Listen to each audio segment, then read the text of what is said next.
Moi, j'ai intégré GEM en 2015.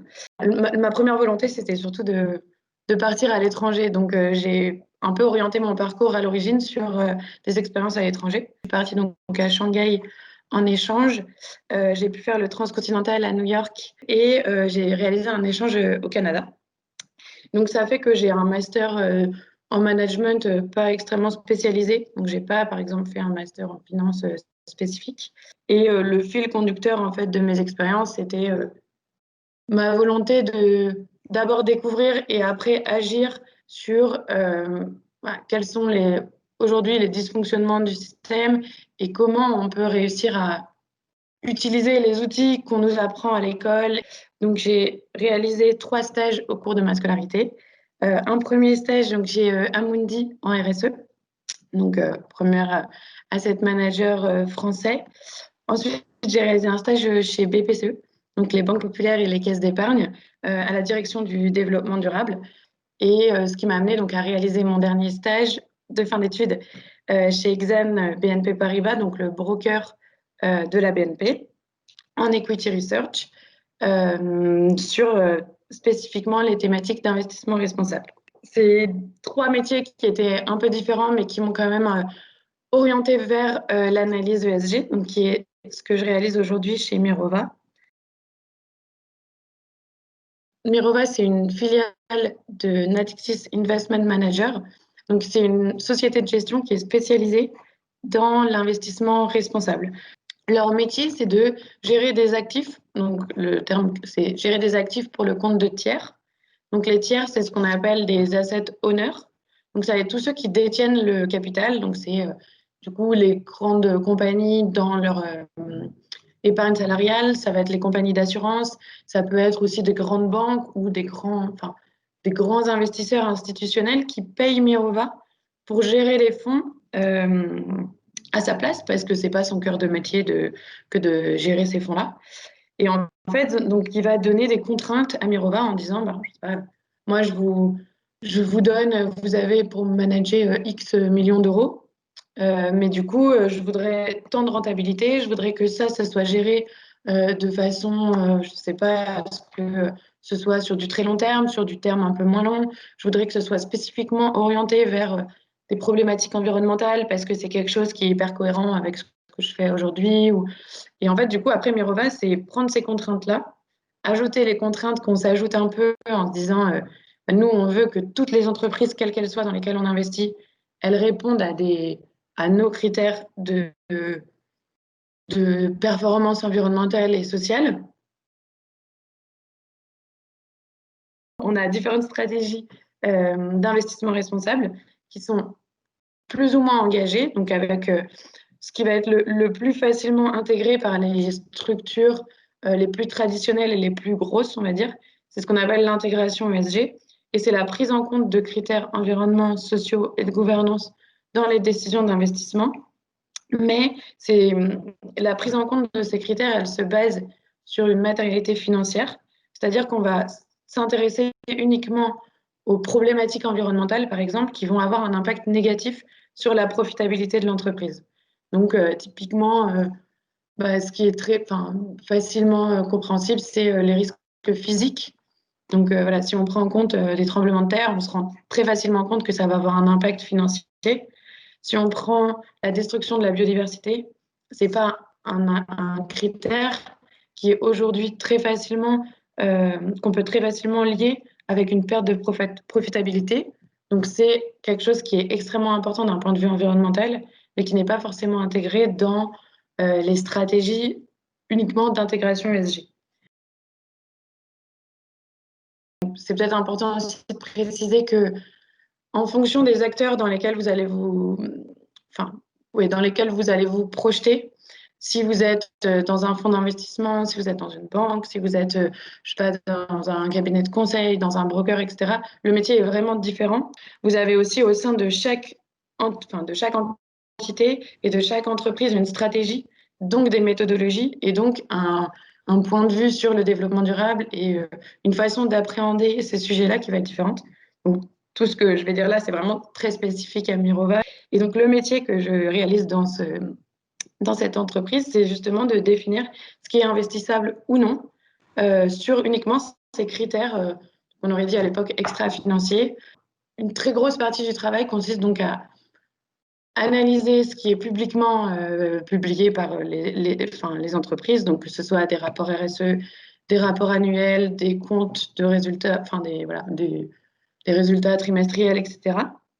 Pour vraiment essayer de se rendre compte des impacts du business model. Donc ça, c'est vrai que c'est toute une partie du métier d'analyse. Et après, ce qui est extrêmement intéressant et ce que j'apprécie aussi beaucoup dans le métier, c'est le fait qu'on n'est pas seulement en défensif, c'est-à-dire qu'on ne va pas simplement chercher à exclure certaines entreprises de l'univers d'investissement parce qu'elles ne répondent pas à nos critères, mais on est dans une démarche qui est aussi du coup d'accompagnement en mettant en avant donc quelles sont nos attentes en tant qu'investisseurs, qu'est-ce qui serait important pour nous euh, d'avoir à la fois comme information et ce qui sont les, les critères minimums de performance pour qu'on estime que ce soit quelque chose de responsable. Donc ça fait qu'on a beaucoup de dialogue avec les entreprises.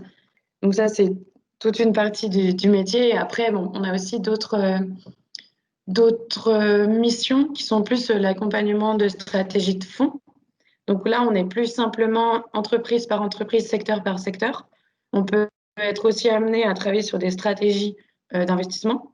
Donc par exemple, chez Mirova, on a des thématiques d'investissement qui sont l'environnement, l'égalité homme-femme, et on a un dernier fonds qui est plutôt sur la thématique emploi. Et après, donc, un gros building block du métier, c'est aussi tout ce qui va être recherche, quelles sont les nouvelles valeurs donc les nouvelles entreprises qu'on pourrait intégrer à nos portefeuilles, quels sont les business models d'avenir. Mais voilà, donc toute une démarche un peu de recherche en analysant un peu le fond des stratégies. Qu'est-ce qui est vraiment, quelle est la motivation première de l'entreprise? Est-ce qu'on cherche à avoir un impact positif dans ses financements ou est-ce qu'on cherche à se prémunir de risques euh, qui seraient liés avec une mauvaise gestion des enjeux sociaux ou environnementaux? Mais après, c'est très dur de reconnaître les acteurs réellement engagés des moins engagés. Et parfois, c'est aussi pas plus mal de faire les deux et de voir d'avoir son propre avis. Souvent, même dans les structures les moins engagées, on va dire, les équipes qui gèrent, qui font de l'analyse ESG ou les équipes qui gèrent les fonds responsables sont eux-mêmes très engagés. Ils ont eux-mêmes également un impact. Donc, c'est après à la perceptibilité de chacun pour voir comment on peut se positionner dans un fonds ou dans une structure en particulier. Après, ça revient toujours à la problématique. Est-ce que vous préférez faire changer de sens un paquebot et vous allez avoir du mal à le faire changer de sens, mais peut-être que si vous arrivez à faire changer à 10 degrés vers la gauche, c'est déjà ça parce qu'il foncera un peu moins rapidement dans le mur. Soit vous avancez avec votre petit pédalo sur le côté et vous allez dans tous les sens, vous faites ce que vous voulez, mais l'impact, il sera voilà. Donc après, c'est un choix personnel. Je pense qu'on a à prendre dans les deux et je pense ça dépend de sa sensibilité et ça dépend aussi de son. Après, moi, je pense que ce qui est bien pour commencer, et ce que j'ai beaucoup apprécié avec mon expérience chez Exane, c'est donc en étant broker, on est face à de nombreux clients. Donc c'est aussi quelque chose que je pense on peut retrouver dans les structures de conseil en investissement responsable ou de conseil en développement durable en général. C'est plus on est exposé à des clients différents qui ont des demandes différentes, plus soi-même on se rend compte de la pluralité de méthodologies, de stratégies, etc. Et plus on arrive à se dire, OK, ben moi, je me positionne plus dans une structure qui fait de l'investissement privé, parce que pour moi, finalement, je préfère être dans des petits projets vraiment très ciblés, donc de private equity, en se disant, bon, bah, je n'aurai peut-être pas des milliards et des milliards à investir, mais je vais investir quelques millions dans des entreprises petites, en croissance, et c'est ça que je préfère. Ou alors, on va se rendre compte que finalement, c'est pas plus mal aussi de faire ses billes dans une entreprise plus grande, peut-être un peu moins engagée, mais au sein de laquelle on va être face à des expertises plus nombreuses et plus variées. Ouais, je pense qu'aujourd'hui, on ne connaît pas toutes les options et en fait, quand on pense à... Enfin, c'est même assez flou, en fait, quand on pense à finance à impact, finance développement durable, finance responsable, enfin, on a du mal à mettre des choses extrêmement concrètes derrière. Et c'est normal parce que le marché est déjà extrêmement... Enfin, il se structure extrêmement rapidement, donc ça évolue extrêmement rapidement. Et après, on n'est pas extrêmement ouvert non plus sur les différents métiers. Ce qui est bien de dire, c'est que tous les métiers euh, d'asset management, de CIB, on peut les retrouver en finance responsable. Et après, on a des nouveaux métiers comme l'analyse ESG. Après, si vous voulez faire une carrière d'impact vraiment spécifique, c'est sûr que la finance de marché, elle a aussi ses dérives. Et donc, si vous voulez faire de l'impact et de l'engagement vraiment au sens le plus strict du terme et au sens le plus poussé, c'est sûr que ce sera plutôt dans des petites structures et dans des petits fonds d'investissement.